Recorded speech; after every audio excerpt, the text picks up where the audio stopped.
But if you can make every customer feel that they are valued and appreciated, that's what it's really about. And that's really what customer service comes down to at its very core, is making people feel valued and appreciated, that you're listening to them and that you're looking out for them. Hello and welcome to a whole new episode of Engati CX. I'm your host Chandni, and we're really glad to have all of you join us today. On this show, we talk to CX and tech experts from around the world. We explore, uncover, and share fresh insights on creating experiences that your customers will look forward to. Engati is the world's leading multilingual no-code digital CX platform available across 14 channels with 45,000 solutions created across 186 countries in every domain and use case. Engati has also been recognized as a top platform by Inc. magazine, Tech World, CIO magazine, and many others. Engati recently also won the Cody 2021 award for Best AI driven technology solution. We run the Engati blog, video channel, and the Engati CX podcast, receiving upwards of 400,000 visitors annually. And now for our guest, Marc Gordon is a customer experience expert, virtual speaker, consultant, and media personality. Mark has worked with companies and associations that believe strong relationships start with fulfilling and joyous experiences. Referred to as one of the world's top customer experience experts, Mark's articles have appeared in over 120 business publications in 6 countries. He has presented on stages throughout Canada, the United States, the Middle East, and Europe. Welcome to the show, Mark. We're glad to have you with us today. Thank you, Chandri. It's great to be here. Same here. But before we dive into our interview with Mark, don't forget to subscribe to Engati and tap on the bell icon below to get access to exclusive content from thought leaders from around the globe. So, diving right into the interview, Mark, my first question to you is, why do you say that apologizing to customers can make things worse? Well, it's so natural for us, I think, as people in the customer service industry to want to apologize. But well, it comes from a sincere place. A lot of times it can cause a bit of a disconnect in communication and what role people take between the provider and the customer. And the reason being twofold. First off, when you apologize, you in a sense take ownership. What you're saying is, what happened was my fault. And when you do that, if it wasn't in fact your fault, sometimes things happen in business that aren't the fault of the supplier or the business. Well, all of a sudden, the onus of fixing that problem is on you because you've taken ownership of it. So what I say is, if it was something that the business was actually responsible for, if they didn't ship something on time, or if they messed up the order, then apologize for it because it was their fault. Take ownership and do what it takes to fix it. But don't apologize if they didn't, if they weren't responsible for it. If it was something that wasn't their fault, if the courier messed up or whatever. You can do one quick apology saying, I'm sorry this happened to you, or I'm sorry this situation occurred. That's okay. But to take ownership of it, not a good situation, because then the onus is on the supplier to fix it. The second part of that is, in a lot of cultures, apologizing continuously is considered to be, I think, a sign of politeness or respect. And the problem is, in a lot of parts of the world, specifically North America, and I believe Europe as well, when someone apologizes to you over and over and over, it starts to sound insincere and almost patronizing. And at that point, the customer starts to feel devalued, like they're not being taken seriously. And instead of the problem being fixed, all they're receiving are more apologies, and it can be frustrating. So my advice would be, keep the apologies to a minimum. And if it's something that you were responsible for, go ahead, apologize, take ownership, and then do what you need to do to fix the problem as quickly as possible. Absolutely. And when we talk about apologizing for a problem, right? Other than apologizing, how else do you think can, businesses fix if there is an issue? How can businesses fix things if there's an issue? Well, the truth is, not everything can be fixed. Sometimes it really comes down to either fixing it the best you can, depending on the circumstances, or letting the customer know that there is no way to fix it. A mistake was made, these things happen, but there'll be some kind of compensation. So if a product arrives late, maybe don't charge them shipping. Or if the order got screwed up, you'll send out a new one right away, or something to that effect. There's lots of ways to let the customer know that they are still valued and appreciated, and you want them to feel that they're being taken care of and looked out for without fixing the problem in a clearly defined way. And again, this is different for every industry and every situation. Absolutely. So, moving on to my next question, Mark. What is the one thing your customers don't care about?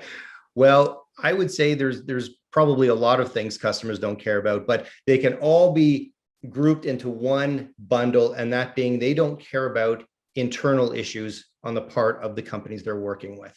So in the case of a supplier, customers don't care about staffing shortages. They don't care about supplier problems. They don't care if the manufacturing facility is not running at 100%. They don't care about anything going on within the company. All they want to know about is, what can you do for me? When will my product arrive? Will it work? Will it be the right one? That's what they're concerned about. And rightfully so. It's not that they should be concerned. The truth is, it's really none of their business. We don't want our customers to know what's going on in our facility or in our business. They don't want to know, and they shouldn't know. Absolutely. So, moving on to my next question, we've heard you talk about customer experience in the Walt Disney way. Can you tell us more about it?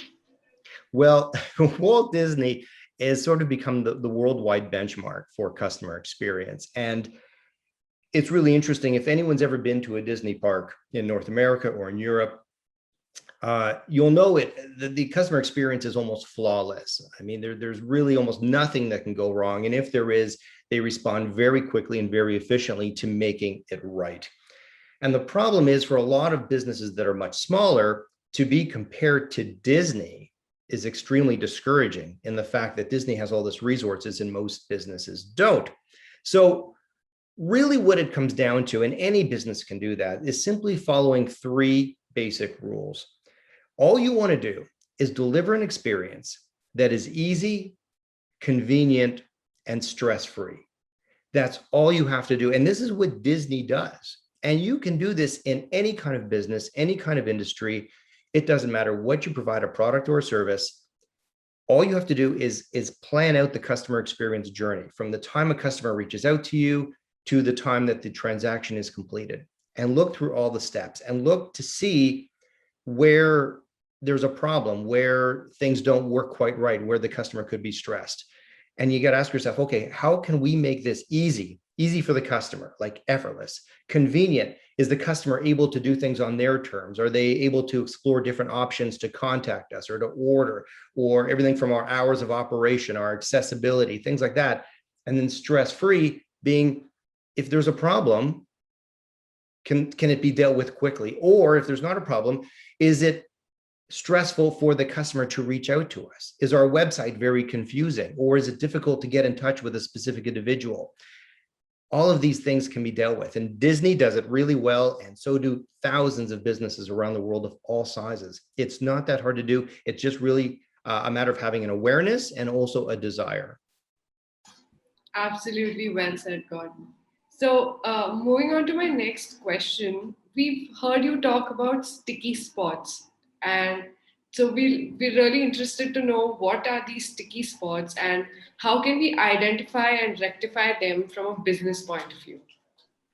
Well, a sticky spot, much like when I just spoke about the easy, convenient, stress-free part, the stress part often comes from sticky spots. And a sticky spot is essentially any part of the transaction journey, which ideally should be a smooth one, but sometimes are what I like to call sticky spots. And a sticky spot is where the journey stops. It can't continue because you're stuck there. So for example, if a customer phones a business and gets lost in the phone system, dial 1 for this and dial 2 for that, and they can't figure out how to reach the right department, and they can't figure out how to reach a human being, and nothing seems to work, and they end up hanging up the phone. That is a sticky spot. Another sticky spot might be where they reach the wrong department, for example. So they might reach technical support, but they meant to reach sales. So the technical support person, instead of being able to transfer them to the right department, they say, sorry, we're the wrong department, you need to call back. And then they're right back in the circle again.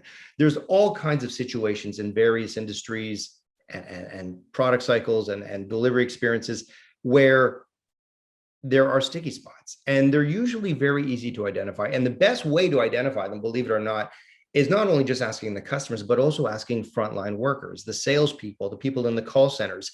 They see what's going on. They're the ones who are in direct communications with the customers. Too often, businesses try to look to upper management who really don't connect directly with customers, and they try to figure out what the sticky spots are. And more often than not, they miss them. So they still exist.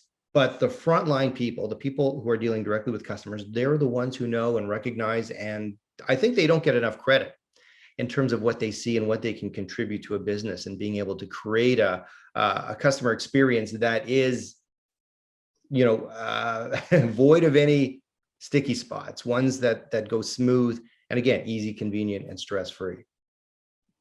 Absolutely. And do you think that these sticky spots can be in any part of the customer journey? I mean, at the point that they first interact, or at any touch point, do you think that it can be at any moment in the journey? Oh, absolutely. Any point where there's interaction, there can be a sticky spot. So it could be, for example, going to the company's website. That could be your first interaction. And I'm sure you've been to websites where you navigate through different pages, and there's a page you come across and you're like, that's an important page. I need to come back to that. And then the next time you go on the website, you can't find that page. It was so complicated and so deep in the navigation process that you can't find it. That would be a sticky spot. Or if you reach out to a company by email and you need some help or some assistance, and they don't get back to you, that's a sticky spot. All of these can start right from the very first point of contact, and they can go right to the very end after you've purchased the product. The post-purchase experience, which is just as important as the experience before the purchase. You reach out to technical support. You reach out to get additional training. You reach out with a technical question, or you even reach out to sales to find out if there's some additional product or service you need to add on to that, and they don't get back to you. And something happens, and all of a sudden you have this product that you can't use, or can't use the way you want to, because the company hasn't gotten back to you. It's really countless. The number of sticky spots that can exist, it's almost infinite, really, when you think about it. If a company doesn't care and doesn't take an interest in really delivering a smooth customer experience, there can be hundreds of sticky spots. Absolutely. So, can you share with us one of your best and worst experiences that changed the way you look at customer experiences?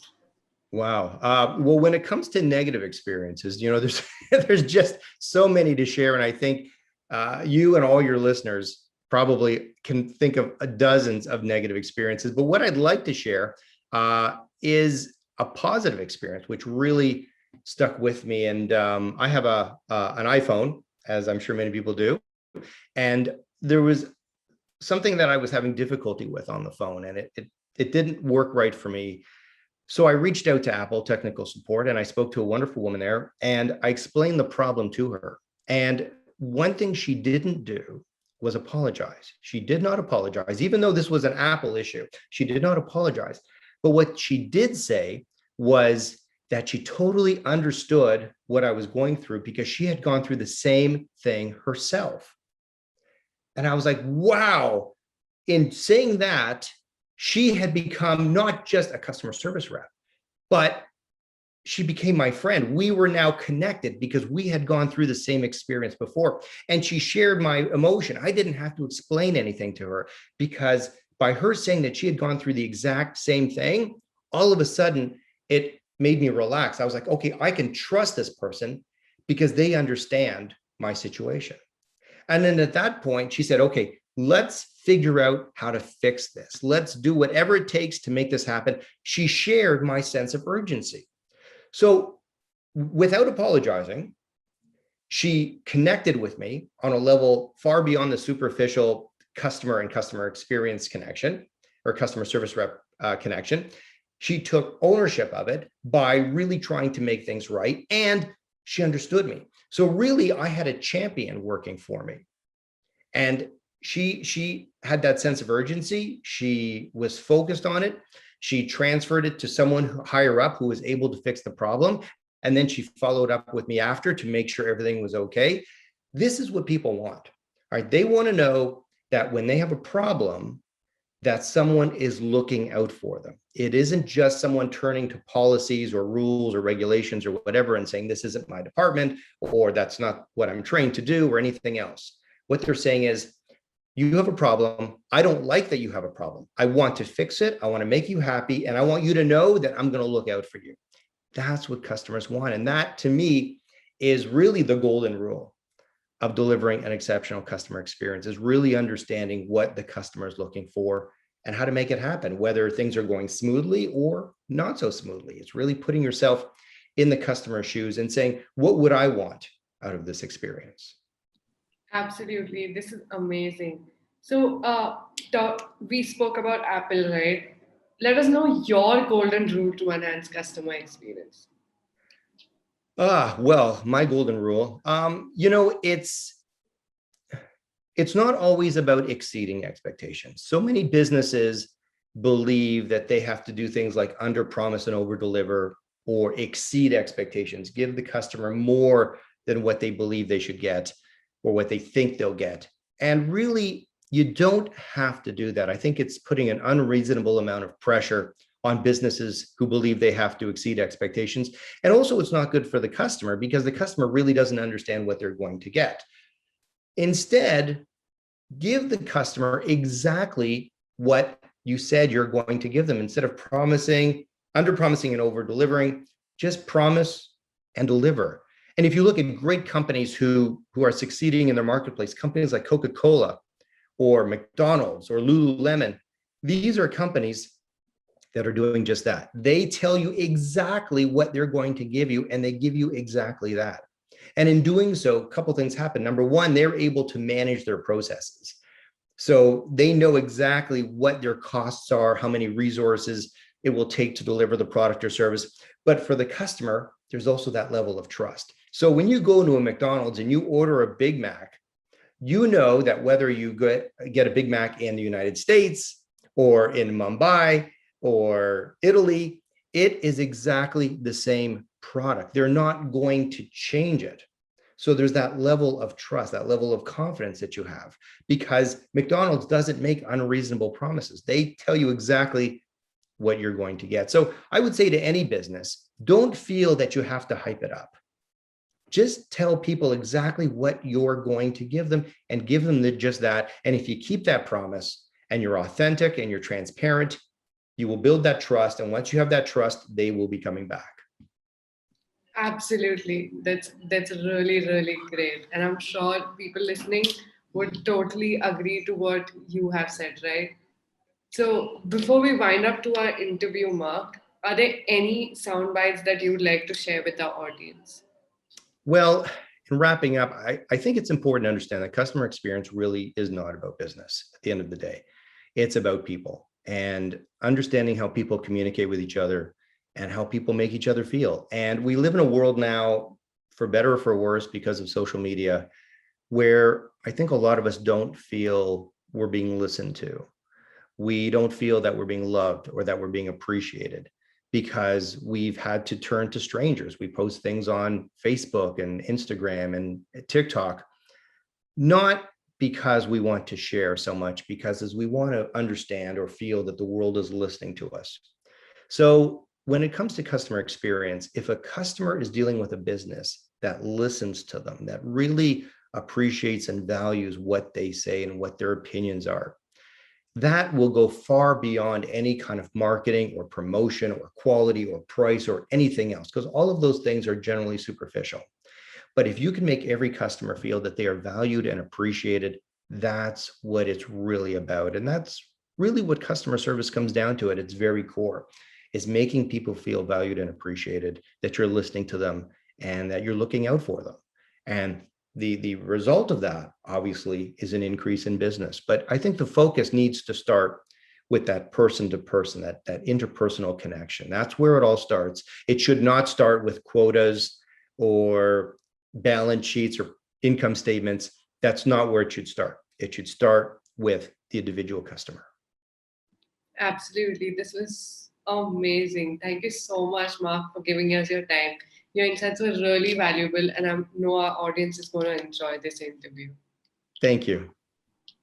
So, we'll be back with a new episode and a brand new expert soon. So, stay tuned, and we'll see you around for the next one. Thank you.